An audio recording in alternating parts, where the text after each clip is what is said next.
જય જિનેન્દ્ર. કે આપણે બધા જ જાણે અજાણે પણ આપણે એવું માની બેઠા છીએ કે સુંદરતા એ સ્ત્રીનો પર્યાય છે. એકચ્યુઅલી નથી. તમે કેટલીય કોલેજીસમાં, કેટલીય સ્કૂલ્સમાં, કેટલીય સંસ્થાઓમાં કલ્પના ચાવલાના ફોટા જોયા હશે, પીટી ઉષાના ફોટા જોયા હશે, ઇન્દિરા ગાંધીના ફોટા જોયા હશે. કોઈએ મેર્લિન મોનરોનો ફોટો જોયો છે? તો અર્થ શું થયો? કે દુનિયા બુદ્ધિને પૂજે છે, આવડતને પૂજે છે, તમારી હોશિયારીને, તમારી તાકાતને પૂજે છે. તમારી સુંદરતાને કોઈ પૂજતું નથી. તમારી સુંદરતા માટે કોઈ તાળીઓ પાડતું નથી. બ્યુટી પેજન્ટમાં આ વર્ષે મિસ ઇન્ડિયા કોણ થઈ એ આવતે વર્ષે ભૂલાઈ જતી હોય છે. પીટી ઉષા એક જ થાય છે, કલ્પના ચાવલા એક જ થાય છે, બ્યુટી ક્વીન દર વર્ષે બદલાય છે. આ સત્ય છે સાહેબ. અને આ સત્યને સ્વીકારીને જો જીવતા શીખી જઈએ ને, the fun part of life is, આટલી બધી સ્ત્રીઓ ભેગી થઈ હોય ને તો તમે જુઓ કેટલા રંગો છે. હું ઘણી વાર કહું છું ને, તમે બધા જેણે મારી યુટ્યુબ સાંભળી હશે એણે આ વાત 50 વાર સાંભળી હશે, છતાં આજે ફરી કહું. નાની હોય ને 5, 7, 10 વર્ષની ને એમ કે મારે પાણીપુરી ખાવી છે, એટલે મમ્મી એમ કે પેટ બગડશે ને, ગળું બગડશે ને, આ સિઝનમાં ના ખવાય ને પેલી સિઝનમાં ના ખવાય. પછી થોડી મોટી થાય, પીરિયડ્સ આવે એટલે મમ્મી એમ કે ખીલ થશે, પાણીપુરી ખાય છે.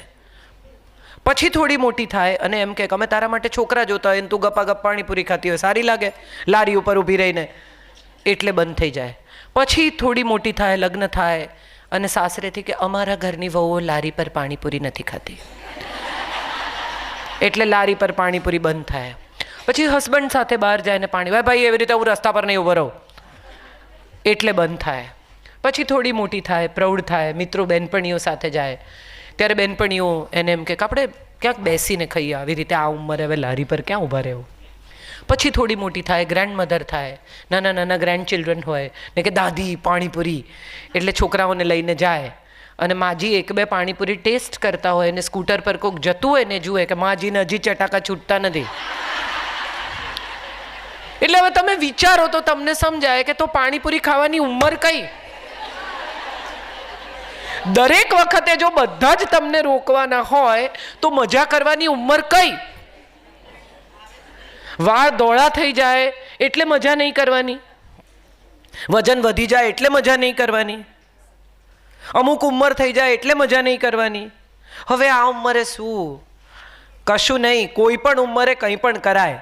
આ મારો સૌથી પહેલો, એને એમ થયું કે આ ઉપરવાળાએ કેવું જગત બનાવ્યું છે, એટલું અદ્ભુત. એટલે દુનિયા જોતા જોતા ચાલે, આમ જુએ, ઝાડ જુએ, વૃક્ષ જુએ, પંખી જુએ, તો લોકો એને વિશે વાત કરવા માંડ્યા. સીધું જોતો જ નથી, ડાફોડિયા મારતો મારતો ચાલે છે. એટલે એણે નક્કી કર્યું કે છોડો આ બધામાં ક્યાં પડવું, ઈશ્વર તરફ આપણું ધ્યાન રાખો, ઉપર જોઈને ચાલે. તો લોકો કે અહંકાર તો જુઓ, ઊંચું જ જુએ છે, નીચું જોતો જ નથી. ભલે ભાઈ, એણે નક્કી કર્યું કે આપણે ઊંચું જોવું જ નથી, આપણે નીચે જુઓ. નીચું જોઈને ચાલવા માંડ્યો. તો કે કોઈની સાથે નજર મિલાવાય એવા કામ જ ક્યાં કર્યા છે. એણે નક્કી કર્યું કે છોડો, આંખે પટ્ટી બાંધો, આમે નહીં ને આમે નહીં. આંખે પટ્ટી બાંધી તો બધા કહે તો કર્યા બધાએ ભોગવવા જ પડે. આમાં મજા એ છે સાહેબ કે તમે જે કરશો ને એમાં 2 માણસ તો તમને એવા મળશે જ કે જે તમને એમ કે આમ ન કરાય.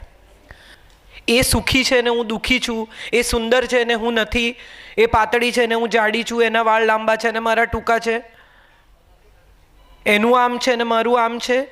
ના, એના વાળ લાંબા છે પણ મારી પાસે જે વાળની અંદર મગજ છે તે જ છે. સિલ્વાબેન પણ આરામથી એમના પતિના પૈસે મજા કરી શકે છે ને. આટલું બધું કરવાની એમને જરૂર છે?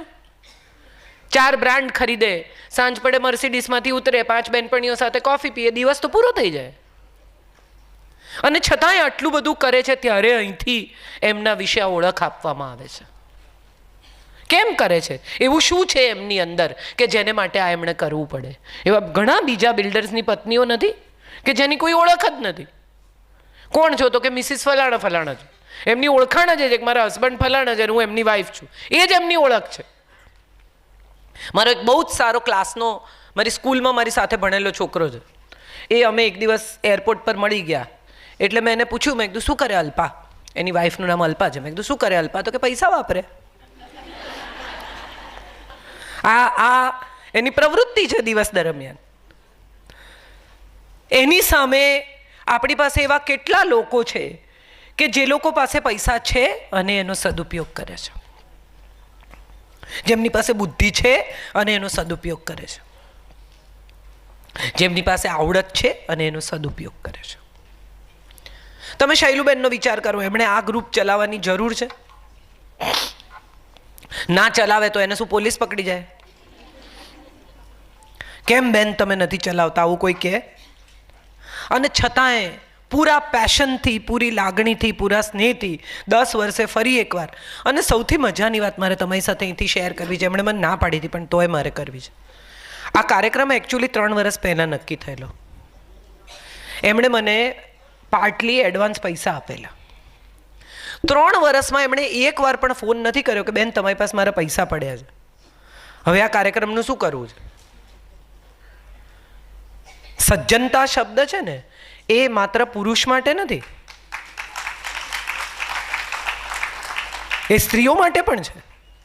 અને તમે વિચાર કરો તો તમને સમજાય કે આમ બધું મોટી મોટી વાતો કરે. તલવાર છે ને એ સ્ત્રીવાચક શબ્દ છે, હિંમત સ્ત્રીવાચક શબ્દ છે, તાકાત સ્ત્રીવાચક શબ્દ છે, શક્તિ સ્ત્રીવાચક શબ્દ છે.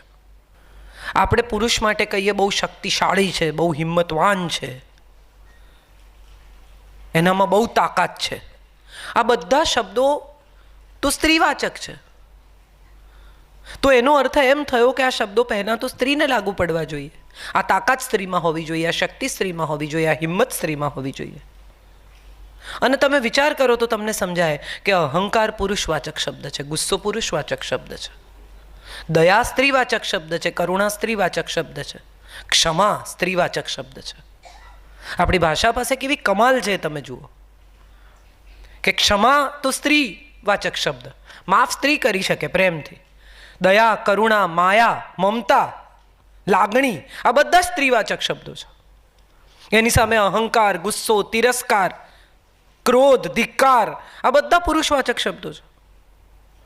તો આ જે કંઈ આપણે અત્યારે બધા સ્ત્રી સમાનતાના નારા લગાવીએ છીએ, એ લોકોએ બધાએ યાદ કરવું જોઈએ કે સિગરેટ પીવી, પેન્ટ પહેરવું, શરાબ પીવી, દલીલો કરવી, એ કોઈ પુરુષની બરાબર થવાની કોઈ પેલી જ નથી, રીત જ નથી. સ્ત્રી તો પુરુષથી ઉપર જ છે, એ ક્યાં બરાબર થવા નીકળી? જેણે એને જન્મ આપ્યો છે, એક હાથ તમારા શરીરને બરાબર હોઈ શકે? તમારું આખું શરીર જ્યાં છે ને એક બાજુ તમારો હાથ છે, વજન શેનું વધશે? શરીરનું. તો તમે જેને જન્મ આપ્યો છે એના બરાબર આપણે ક્યાં થવું છે? સમાનતા નહીં, ગૌરવ. સ્ત્રી હોવાનું ગૌરવ. ઇક્વલ તો તમે બધા છો જ. એકચ્યુઅલી બહુ સિરિયસલી વિચારો તો તમને સમજાય કે અમદાવાદમાં પહેલાંના સમયમાં પુરુષો ઘેર જમવા આવતા હતા. હવે બહુ કોઈ ઘરે જમવા આવતું નથી. 40 વર્ષ ટિફિનમાંથી ખાય છે સાહેબ, કારણ કે એનો પરિવાર ગરમ જમી શકે. સલામ કરવી જોઈએ એ લોકોને કે જે આપણી સગવડ માટે, આપણા સુખ માટે, આપણી સુરક્ષા માટે, આપણી મજા માટે, આપણી ખુશી માટે કેટલા વર્ષો સુધી આકરી મહેનત કરે છે. શું પીડિત, શું શોષિત. અને સ્ત્રીઓ તમે જુઓ, પુરુષોનું શર્ટ ફાટેલું હોય, સજ ગંજી અંદરથી ફાટેલું હોય, અને પત્ની એમ કે તમારે ગંજી ફાટેલું, કે કોણ જુએ છે? જૂનો સૂટ જ ચાલશે, તું નવી સાડી લે, તે તો આ પહેલાં પહેરી છે ને, તું નવી લે. કેટલા પુરુષો એવા છે કે જે પત્ની માટે દાગીનો ખરીદે, એણે પોતાના માટે કોઈ દાડો સોનાની ચેન ખરીદી નથી. તમે વિચારો, નવરા આપણે બધા, હું હોઉં છું ને તમે હશો, ચલો આજે આપણે આલ્ફામાં જઈએ ને, અહીં જઈએ ને, આંટા મારીએ ને, કંઈ લેવું નથી, આવું નક્કી કરીને નીકળે. ખાલી એક લેગિંગ્સ લેવી છે બસ, મેચિંગ. પાછા આવતા તન ઠેલી હોય બે હાથમાં. કોઈ પુરુષોને તમે મંગળવારે, બુધવારે, ગુરુવારે બપોરે મોલમાં ભટકતા જોયા છે? અને આપણે ભટકીએ છીએ. કારણ કે આપણે પ્રિવિલેજ છીએ અને પ્રિવિલેજનો આદર કરીએ. જે આપણને આ પ્રિવિલેજ આપે છે એનો આદર કરીએ. હું દુઃખી છું, હું પીડિત છું, હું શોષિત છું, હું આખી જિંદગી ઘસાઈ, અરે મેં આ કર્યું. ના, બંને પોતપોતાનું કામ કર્યું છે. એ પણ ઘસાયા જ છે. એના પણ વાળ ખરી જ ગયા છે, એને પણ કોલેસ્ટેરોલ આવે જ છે, એને પણ બીપી થયું જ છે. એણે પણ ખૂબ મહેનત કરી છે આપણને સુખી કરવા માટે. આ કોઈ સમાનતાની ખોટી વાતોમાં આવશો નહીં. આપણા દેશમાં ઓલવેઝ સ્ત્રી વધુ રિસ્પેક્ટેડ હતી. આજે પણ આપણા દેશમાં સ્ત્રી રિસ્પેક્ટેડ જ છે. યત્ર નાર્યસ્તુ પૂજ્યંતે રમંતે તત્ર દેવતા. આવું 1000 પછી એને માત્ર મેનેજ કરવાનો હોય છે. એ મટે એવો રોગ જ નથી. તમારે એકવાર થઈ ગયેલા ડાયાબિટીસને માત્ર હવે તમારું બ્લડ શુગર લેવલ નોર્મલ રહે એવા પ્રયાસ કરવાના હોય છે. હવે મને ડાયાબિટીસ મટી ગયો આવો કોઈ શબ્દ જ નથી જગતમાં. એનો અર્થ એમ થયો કે તમને થયેલા કેટલાક અફસોસ, દુઃખ, પીડા, ઉજરડા, સમસ્યાઓ હવે મટી ગઈ એવો શબ્દ નથી. એને મેનેજ કરતા શીખવાનું છે.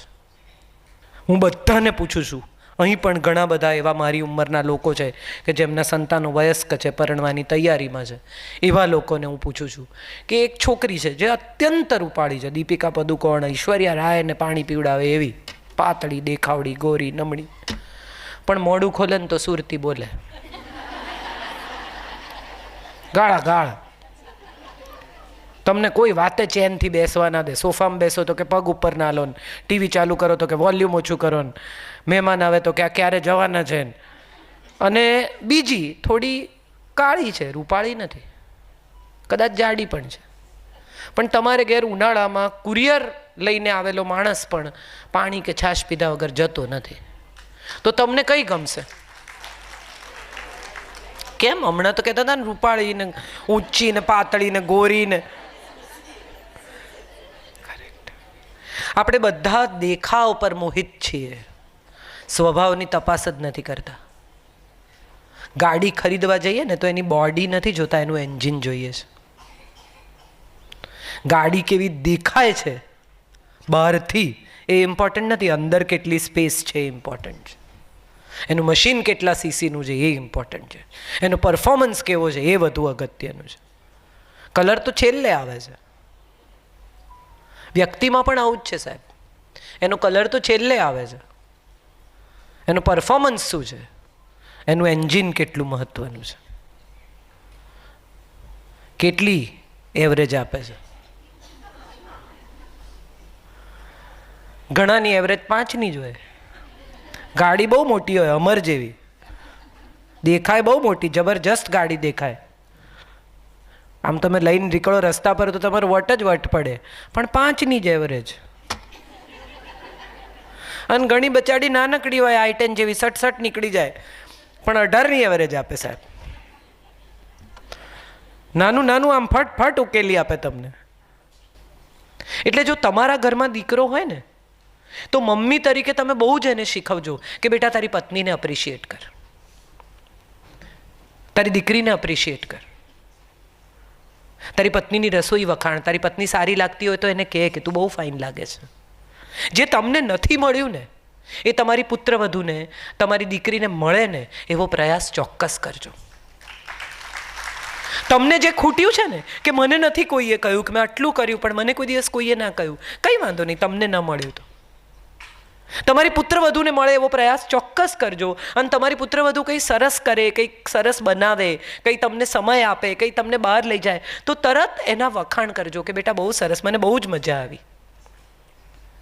એ તમને ચાઇનીઝ ખાવા લઈ જાય, પછી તમે પાછા આવીને કહો કે જરાય મજા ના આવી, મારે તો ભાખરી શાક ખાવા પડશે. એને પણ દુઃખ થશે. તમને જે દુઃખ થયું હતું ને આજથી 25 વર્ષ પહેલાં, એ હવે એને થયું. તમે દુઃખ ટ્રાન્સફર કર્યું, નહીં કરો. એ આનંદથી તમને લઈ ગઈ. શક્ય છે તમને ચાઇનીઝ ન ભાવે, પણ એકવાર ખાઈ લેવાથી આજ સુધી કોઈ મર્યું નથી ચાઇનીઝ ખાઈને. એને બદલે નેક્સ્ટ ટાઈમ જ્યારે તમને એમ કે મમ્મી આપણે લંચ પર જઈએ ત્યારે કહેવાનું કે ચાલ આજે આપણે સાઉથ ઇન્ડિયન ખાવા જઈએ, ભાઈ ચાઇનીઝ નહીં હો. આ ભાષા નથી. આપણે બધા આપણને પડેલા ઉજરડા બીજાને પડે ને એવો પ્રયાસ કરીએ છીએ, નહીં કરતા. મલમ બનજો, ચપ્પુ નહીં બનતા. આ મારો તમને બહુ નમ્ર પણ દિલથી આપવામાં મારો સંદેશો છે. સ્ત્રી કંઈ પણ કરી શકે છે સાહેબ. એ ફ્રોક પણ પહેરી શકે છે, એ સાડી પણ પહેરી શકે છે, એ સ્વિમસૂટ પણ પહેરી શકે છે, ચૂલો પણ ફૂંકી શકે છે, એ બાળકને જન્મ પણ આપી શકે છે, ઉછેરી પણ શકે છે, એ અંગ્રેજને જ આપી છે. અને આ તાકાતનું આપણે ગૌરવ કરીએ, મનમાં કશું ઓછું ના આણીએ.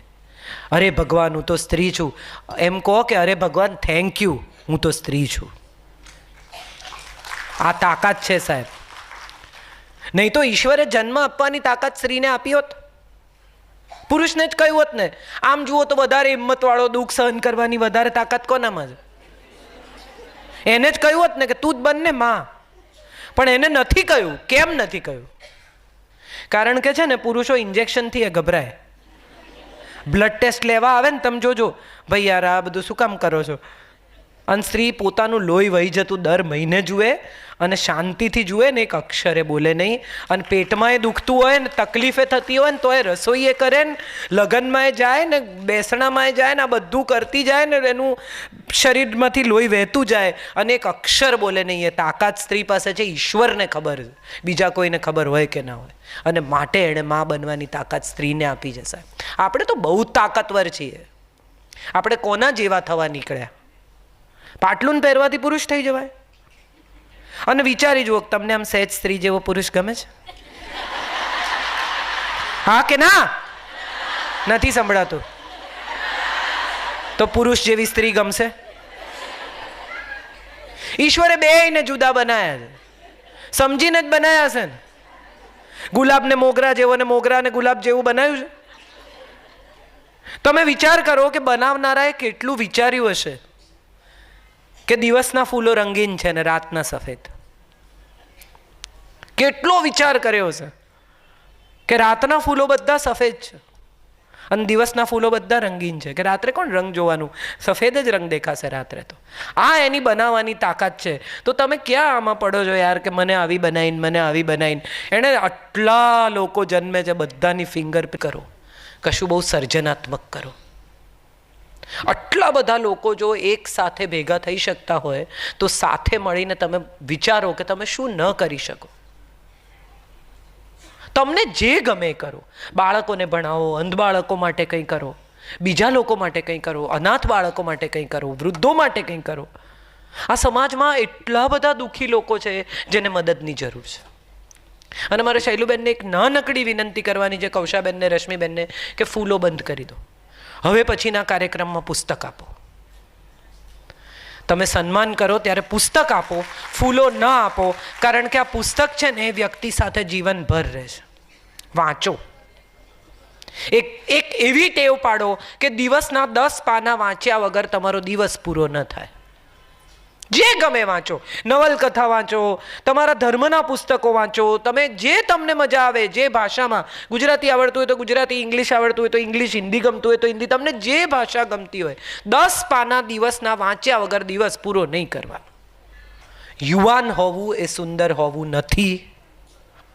સુંદરતા તમારી ભીતર છે, તમારી તાકાત તમારી અંદર છે, તમારી શક્તિ તમારી અંદર છે, તમારું ગૌરવ તમારી અંદર છે. બહારની કોઈ વ્યક્તિ તમારું અપમાન પણ કરી શકે નહીં અને તમને માન પણ આપી શકે નહીં. ગીતા બહુ સુંદર એક શ્લોક કહે છે, સુખે દુઃખે સમે કૃત્વા લાભા લાભો જયા જયો. સુખ દુઃખમાં પણ સમાન રહો, લાભ અને નુકસાનમાં પણ સમાન રહો, જય અને પરાજયમાં પણ સમાન રહો. ક્યારેક જગતનો કોઈ કલાક 60 મિનિટથી લાંબો નથી. તમને પોલીસ પકડી જાય ને પોલીસ સ્ટેશનમાં બેસાડે ને તો એ 60 જ મિનિટ છે. અને તમે જીવનની ઉત્તમ ક્ષણો તમારા પ્રિયતમ સાથે, પતિ સાથે, પ્રેમી સાથે માણી રહ્યા હો તો એ પણ 60 જ મિનિટનો કલાક છે. એ પણ પૂરો થઈ જવાનો છે ને આ પણ પૂરું થઈ જવાનું છે. કશુંય ટકતું નથી. એવા સત્ય સાથે જે છે એને માણી લઈએ, ચાલ જીવી લઈએ. Thank you so much.